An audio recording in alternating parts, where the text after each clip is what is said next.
It's a real privilege to be with you this evening and during this week. And what we're going to be doing during this week is to take a look at a series of biblical characters who in many ways are just like us. And my hope is that through exploring some of these biblical characters, some of them well known, some of them perhaps not so well known, we can begin to identify with their spiritual experience with God, and as a result, our own spiritual experience will grow. That's a hope and expectation. And this evening, we begin with Mary. And I'd like to read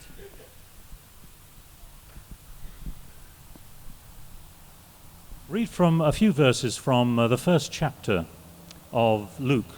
Luke chapter 1, beginning in verse 26. In the 6th month, the angel Gabriel was sent by God to a town in Galilee called Nazareth, to a virgin engaged to a man whose name was Joseph, of the house of David. The virgin's name was Mary, and he came to her and said, "Greetings, favored one, the Lord is with you." But she was much perplexed by his words and pondered what sort of greeting this might be. The angel said to her, "Do not be afraid, Mary, for you found favor with God. And now you will conceive in your womb and bear a son, and you will name him Jesus. He will be great and will be called the Son of the Most High, and the Lord God will give to him the throne of his ancestor David. He will reign over the house of Jacob forever, and of his kingdom there will be no end." Mary said to the angel, "How can this be, since I am a virgin?" The angel said to her, "The Holy Spirit will come upon you, and the power of the Most High will overshadow you. Therefore the child to be born will be holy. He will be called Son of God. And now your relative Elizabeth in her old age has also conceived a son, and this is the 6th month for her who was said to be barren. For nothing will be impossible with God." Then Mary said, "Here am I, the servant of the Lord. Let it be with me according to your word." Then the angel departed from her. Come with me, will you, in your imagination, to this scene. You've just been voted through, you've just been appointed to your first church office, and you're attending your first church board meeting. You sit there and look excitedly at the agenda in front of you and discover that it is, well, let us say, less than inspiring, almost entirely predictable, until your eye catches agenda item number 9B. And as you look at agenda item 9B, your heart feels strangely warmed. You have a conviction on this matter, and you will speak to it. As you work through the agenda on that church board, you hear your fellow church board members producing the same well-worn ideas, the same conventional concepts, everything voted through as you thought it would be, but you cannot wait until you get to agenda item 9B, and then you arrive, and you're the first to speak, and you say, "Look, instead of doing that, why don't we do it this way?"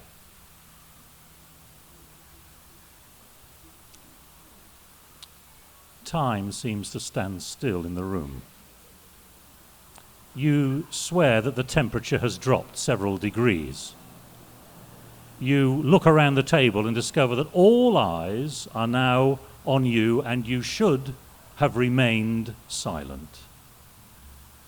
The chairperson says, "Well, thank you for that novel idea, but we've always done it this way." As you look around the table, you see everybody's head nodding in agreement, and you are in a minority of one, because we've always done it this way. Which is strange for a church board committed to the gospel of Jesus Christ, because when you turn to the gospel, the beginning of the gospel as we have it in the New Testament, we discover that the beginning of the gospel was anything but we've always done it this way. The gospel story begins, as you know, with a girl and an angel. And the best way to see how radical the beginning of the gospel was is to remind ourselves that this is not the first time that we've been here. This is not the first time in the Bible that an angel has come to a woman and told her that she is going to have a child, and this child is going to do great things for God. We can think back to some Old Testament examples. Think back to the mother of Samson. We're going to be looking at Samson later this week. But back in the book of Judges, an angel comes to this woman who will be Samson's mother. She is childless, and he tells her that she's going to have a child, and this child is going to do great things for God. Now, her husband, Manoah, is a bit slow on the uptake, and he cannot believe it.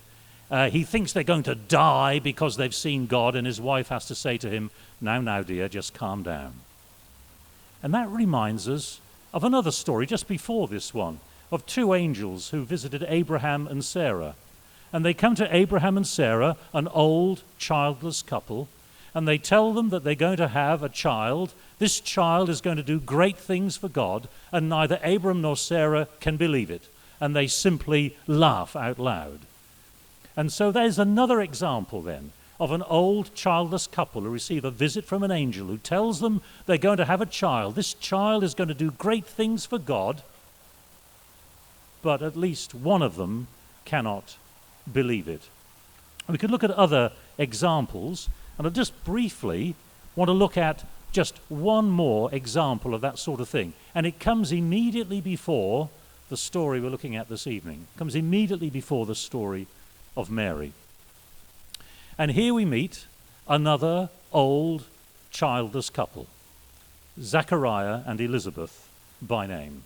Zachariah is a priest. He's working in the temple when this occurs. This is Luke 1, beginning at verse 11. Then there appeared to him an angel of the Lord standing at the right side of the altar of incense. And when Zachariah saw him, he was terrified, and fear overwhelmed him.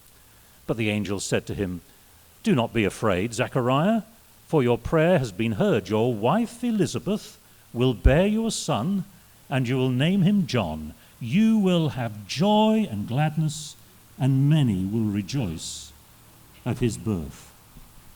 And we have a hunch what is going to happen next. And it does. Just like Manoah, just like Abraham, just like Sarah, Zachariah simply cannot believe it. He says, in verse 18, he says, "How will I know that this is so? For I'm an old man. My wife is getting on in years." So by now then, we know the score in these stories. An old married couple have a visit from an angel who tells them they're going to have a child. This child is going to do great things for God, but they simply cannot believe the news. So, when we come to verse 26 in Luke 1, the beginning of the reading we just did, and we begin to read, "In the 6th month, the angel Gabriel was sent by God to a town in Galilee called Nazareth," we are tempted to fill in the gap because we know what's coming next. Or rather, we think what's coming next, until we read that the angel came to a virgin engaged to a man whose name was Joseph, of the house of David. The virgin's name was Mary. Well, first up then, where's the old married couple? The angel doesn't come to an old married couple. He comes to a young single girl. She's not old either, just in her mid, possibly late teens. And she hasn't been craving to have a child for years either, after years of heartache. She's not even married yet. She's a virgin.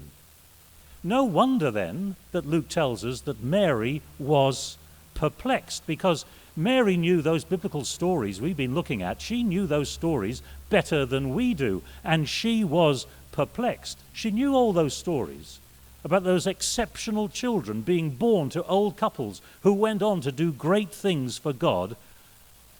And one thing was absolutely clear: we've never done it this way before.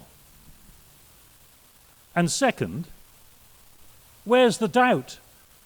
Where's the unbelief that we're all expecting? Mary is perplexed. She asks a few questions of clarification, but she finishes by saying, here am I, the servant of the Lord. Let it be with me according to your word. Okay, let's do it. Somebody else could well have said, but we've always done it this way. Mary is an exceptional woman, and she's going to give birth to an exceptional child. So while we're here, I just want to say just a brief word about Mary's virginity. Mary is a virgin, but she is going to bear a child. There is nothing in any of those previous stories about angels visiting old couples that is anywhere near this. And why is that the case? I think the reason is this: that if you think of all of the children that were born to those old married childless couples before, and you think what they went on to do in the purposes of God, imagine what this child is going to do, whose conception and birth trumps everything that's gone before it. That's why we've never done it this way before. We've never done it this way before because the gospel is a radical new departure. Simply repeating the past in traditional ways is simply not going to work. Now, believe it or not, but I'm really, if I confess, I'm really a traditionalist at heart. I like to study the Bible, study doctrine, know the boundaries, affirm the fundamentals of the faith. And I'm not sure if this is the place where I should admit this, but I'm a traditionalist when it comes to worship as well. Back home in England, the church there produced a hymn book, The Year I Was Born. And I still prefer that hymn book to the newfangled one that was forced on us a mere 31 years ago. And yet most of you are saying, hymn book? What's that? So it's just as well that the angel didn't come to me and ask me to do something new, something truly radical. And yet the more I study the Bible, the more I personally feel challenged to make my faith more forward-looking, more innovative, more courageous, working creatively with God, here now in 2016, in the 21st century, to do something new and something radical rather than simply repeating what we've done in the past. Ellen White said this. This is a statement I'm sure that is familiar to all of you. She said, "We have nothing to fear for the future except as we shall forget the way the Lord has led us and his teaching in our past history." Now that is true. I believe that's true. But I believe also it is equally true that we have everything to fear for the future if our default response to anything new or innovative in the church is to say, but we've always done it this way.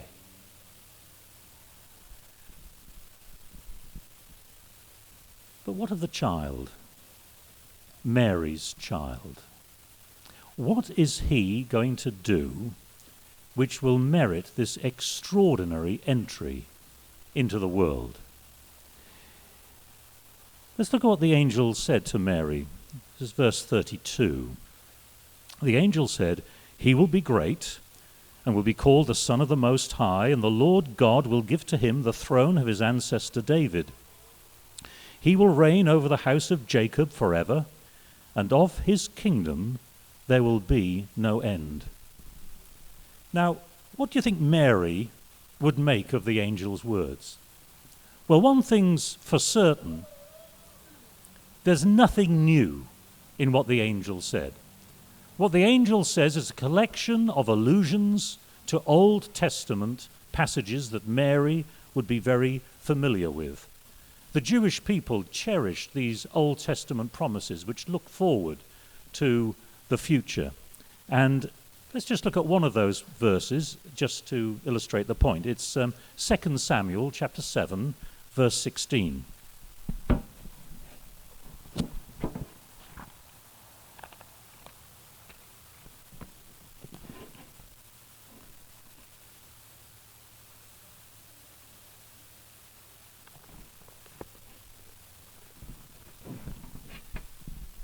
So in 2 Samuel 7, verse 16, God here is speaking to King David, and he says, "Your house and your kingdom shall be made sure forever before me. Your throne shall be established forever." So, when Mary hears the angel say, "He will reign over the house of Jacob forever, and of his kingdom there will be no end," she would know what the angel meant. What the angel meant is, Mary, the messianic kingdom is at hand, and your child will be its king. There are plenty of observant Jews at this time who were disillusioned with the king they had, King Herod. I mean, for one thing, he wasn't even a Jew, and secondly, he was a psychopath who reigned with a reign of terror. And so at this time there were many true observant Jews who wanted to be faithful to the Lord God of Israel, and they wanted an independent country, one in which all this foreign influence would go, and the great promises of God given in the Old Testament would be fulfilled. And so any true observant Jew of the time would know what the angel meant. He meant, Mary, this child of yours is the king of our dreams. Give him time, and he'll be sitting on the throne in Jerusalem, receiving diplomats from around the world. But of course, that is not what they get. Because this king and this kingdom are unpredictable. In his gospel, Luke uses the word king or kingdom more than 50 times. And by the time we get to the end of Luke's gospel, one thing is crystal clear. When it comes to kings and kingdoms, we've never done it this way before. First of all, consider the king. He has a new way of being king. Now, it's true, the political leaders of the time, they do accept that he is king, but that is a sarcastic note that they nail to the top of his cross. Jesus of Nazareth, the King of the Jews. But in his kingdom, who are the citizens in his kingdom? Who are the truly honored people in his kingdom? Well, he made that clear when he gave his policy speech, his first policy speech in his hometown of Nazareth in the synagogue, when he went there that Sabbath. And he said this, quoting the prophet Isaiah. He said, "The Spirit of the Lord is upon me, because he has anointed me to bring good news to the poor." Good news to the poor. And not simply good news to the poor, but also, in Luke's gospel, good news particularly for women, considered second-class citizens of the time. Luke mentions women more times than Matthew and Mark combined. And in Luke's gospel, they're not bit players off to one side. They are center stage, as they are here at the beginning of his gospel with our story of Mary. The king and his kingdom are not simply good news for the poor, good news for women, but also good news for those excluded from polite society because of purity laws. This king embraces lepers. He touches a woman shunned by everybody else because of a chronic hemorrhage. These are the honored citizens in this kingdom. The poor, women, the ritually impure, those who've been on the outside are invited into the throne room of the king. And there are consequences of that in this kingdom. First of all, the rich have responsibilities for the poor. Jesus said, if you lend to those from whom you hope to receive, what credit is that to you? And those in authority in this kingdom, when they write up their CV, the first item on the CV concerns humility. Jesus said, the greatest among you must become like the youngest, and the leader like one who serves. Well, we could go on, seeing how Luke expands on this king and this kingdom, the son of Mary, but I think we've seen enough to establish clearly a simple fact. When it comes to kings and kingdoms, we've never done it this way before. There is a human compulsion, and I speak here as someone who's been employed by the church as a theologian, so you've got to believe me.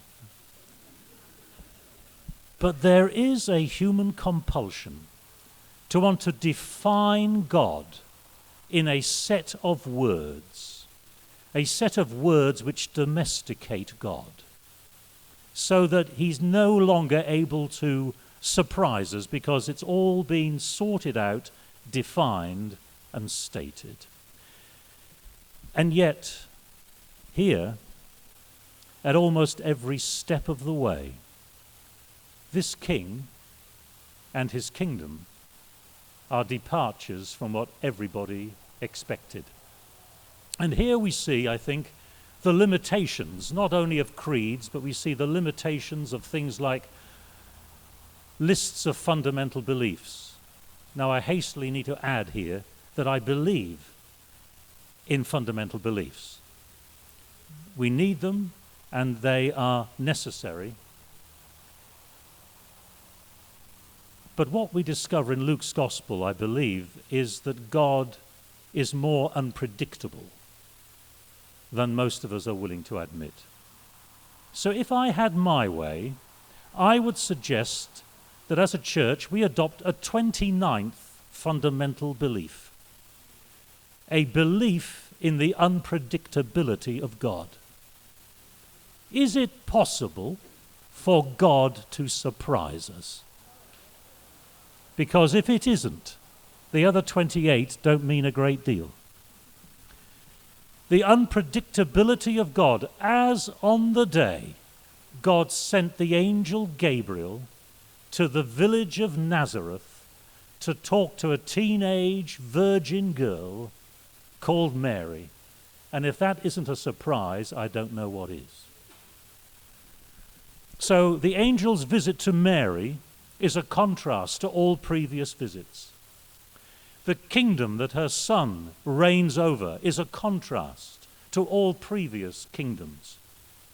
And so briefly, I just want to look at one more contrast. And this is the visit that the angel made immediately before the one he made to Mary, the one we've already looked at when he visited Zechariah. Now, we've already seen how similar the angel's visit to Zechariah was with all of those previous Old Testament stories. An angel visits an old childless couple. He promises them they're going to have a child. That child's going to do great things for God, but at least one of them cannot believe him. Or in this case, precisely, Zechariah cannot believe him. And yet Zechariah knows all of those Old Testament stories. And as we see Zechariah standing there by the altar, the angel next to him, we'll say, I'm sure we say, come on, mate. Can't you... Does this ring any bells, Zechariah? An angel is talking to you. You are an old man. Your wife is old. You are childless. The angel is telling you you're going to have a child. The child's going to do great things for God. Can't you hear any bells clanging? Any lights flashing? Doesn't that remind you of something, Zechariah? And he still can't believe. Zechariah is a priest officiating in the temple in Jerusalem, the capital city, and he can't believe. And Mary is a teenage girl living in the rural backwater of Galilee in a village nobody's heard of, and she can. She can believe. Zechariah is in the temple, and he can't believe. And Mary is sitting in her parents' kitchen, and she can. Here am I, she said. She could so easily have said, but we've always done it this way. There must be a mistake. But instead, she says, here am I. Mary's story is really an invitation to every one of us to join the revolution. The old ways will no longer do, because the angel sets out a radical new agenda. Mary signed up for it. What about us? If we signed up for it, do you think anything might change? If we were to take on board the radical nature of this king and his kingdom, what might we do in his name? Is there any unfinished business, do you think? Even if let's just look at the points stressed by Luke in his gospel. First of all, on women. Do you think that if Luke were to write a second edition of his gospel for 2016, do you think he would still have to challenge us? Do you think he'd still have to plead his case for women in God's scheme of things?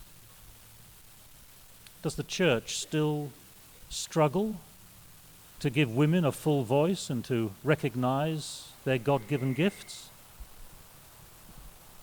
And Luke also emphasizes those excluded from society, the impure, the outcasts. How are we doing there with those who are not really considered part of the inner circle? Prisoners, drug addicts, those we might be embarrassed to meet in certain circumstances. And also, he makes the point relentlessly that the gospel is good news for the poor, not just the spiritually poor, but the financially poor, the economically poor. How are we doing on that front? Working for immigrants, long-term unemployed, people whose lives seem to have no hope. How are we doing there? A little while ago, I attended a baptism. This was not in an Adventist church, but there were about 20 people baptized that day. And almost without exception, those people baptized that day had a common story to tell. Their lives had been torn apart by chronic debt. And as they gave their testimonies, they stood in the baptistry to give their testimony before they were baptized. Almost every one of them mentioned Christians Against Poverty. For those of you who may not have heard of that, it's a Christian charity which helps people with crippling debt. Now, they cannot write off their debts, of course, but they help them to manage the debt, help them to deal with unscrupulous loan sharks. They are their legal representatives. They educate them to live within their means.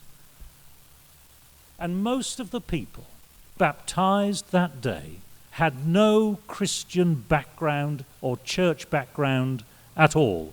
But as they stood in the baptistry, one thing was clear. They had come to know the King and his kingdom. All because a Christian charity had said, you know what? Let's do it this way. Mary's story is a story of an ordinary woman living in an ordinary village who is willing to do extraordinary things for God. She's willing to participate with God in a project never attempted before. She's willing to be the mother of a child who is going to become the king of a kingdom that will change this world. A king who's really a servant. A kingdom which turns conventional human wisdom on its head.